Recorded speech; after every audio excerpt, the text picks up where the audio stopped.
Morning guys, tayo ngayon August 6, 2024. Asign tayo ngayon sa labas, perimeter, prank. Ayan guys, kalaban na naman to sa iinitan, pero okay lang kasi sanay naman tayo sa mahirap.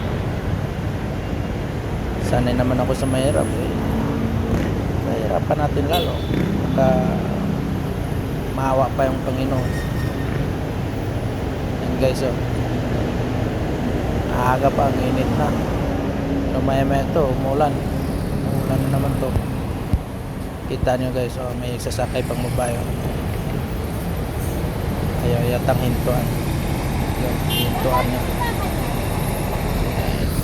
Ingat guys.